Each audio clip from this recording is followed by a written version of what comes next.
बिस्मिल्लाहिर्रहमानिर्रहीम। अस्सलाम वालेकुम नाज़रीन, आज हम बात करेंगे कार्ल रोजर की थ्योरी के बारे में। कार्ल रोजर एक ह्यूमनिस्टिक साइकोलॉजिस्ट था और उसका जो टोटल फोकस था वो किसी भी इंसान की पर्सनैलिटी डेवलपमेंट के बारे में था। अकॉर्डिंग टू कार्ल रोजर, हर इंसान अपनी ज़िंदगी में सेल्फ एक्चुअलाइजेशन के लेवल पर पहुंचना चाहता है। सेल्फ एक्चुअलाइजेशन ये है कि जब कोई भी इंसान अपने टैलेंट को यूज़ करके, अपने पोटेंशियल को यूज़ करके, अपनी कैपेबिलिटीज़ को इस्तेमाल करके अपने गोल्स को अचीव करता है, अपने टारगेट्स को हासिल करता है और अपनी ज़िंदगी में वो हासिल कर लेता है जो वो हासिल करना चाहता है, या वो बन जाता है जो वो बनना चाहता है। अब अगर कार्ल रोजर की पर्सनैलिटी डेवलपमेंट की थ्योरी को देखें तो वो सेल्फ कॉन्सेप्ट का तस्वर देती है।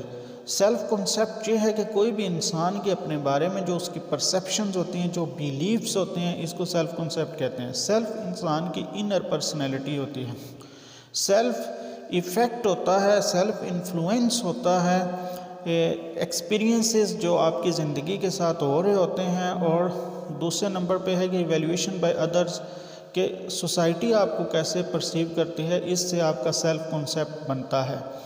सेल्फ कॉन्सेप्ट के तीन पार्ट्स होते हैं, सेल्फ कॉन्सेप्ट के तीन कंपोनेंट्स होते हैं। नंबर 1 सेल्फ वर्थ, नंबर 2 जो है सेल्फ इमेज, और नंबर 3 है आइडियल सेल्फ। सेल्फ वर्थ ये को सेल्फ एस्टीम भी कहते हैं। सेल्फ वर्थ ये होता है कि कोई भी इंसान अपने बारे में क्या सोचता है, और ये self concept according to Roger इंसान के जो चाइल्डहुड है यानी बचपन के अंदर डेवलप हो जाता है।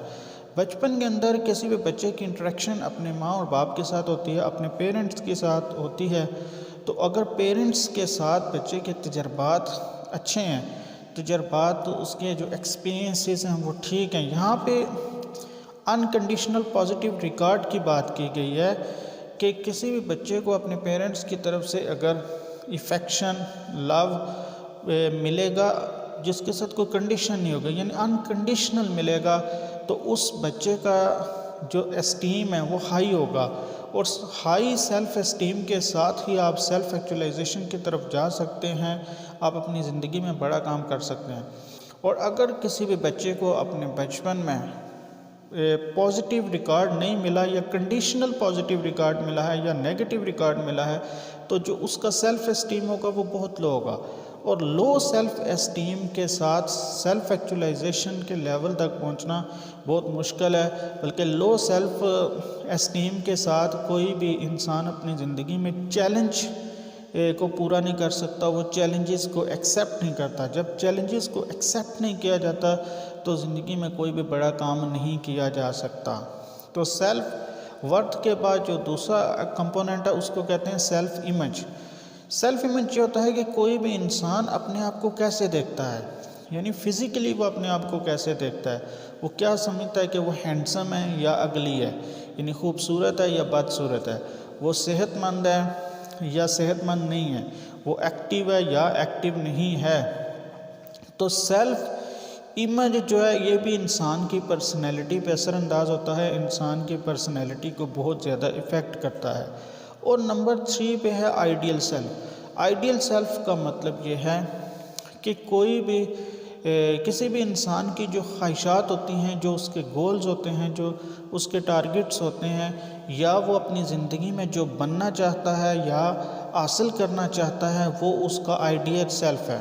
अभी मैं बता दूंगा कि किसी भी इंसान का सेल्फ इमेज जब मैच करेगा आइडियल सेल्फ के साथ, तो इस स्टेट को कहते हैं स्टेट ऑफ कॉन्करेंस।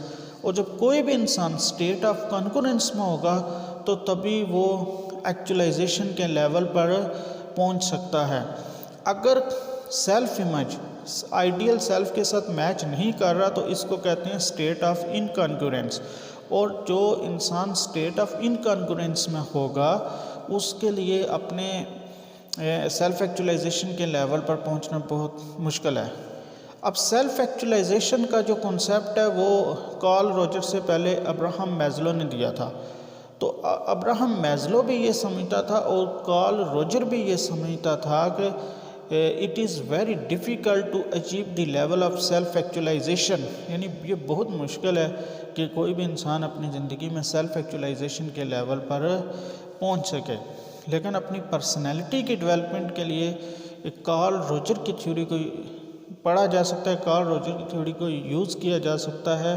और पर्सनैलिटी डेवलपमेंट के हवाले से कार्ल रोजर की थ्योरी जो है वो बहुत ज़्यादा यूज़फुल है। अगर इन्फॉर्मेशन अच्छी लगी है तो चैनल को सब्सक्राइब ज़रूर कीजिएगा। Thank you so much.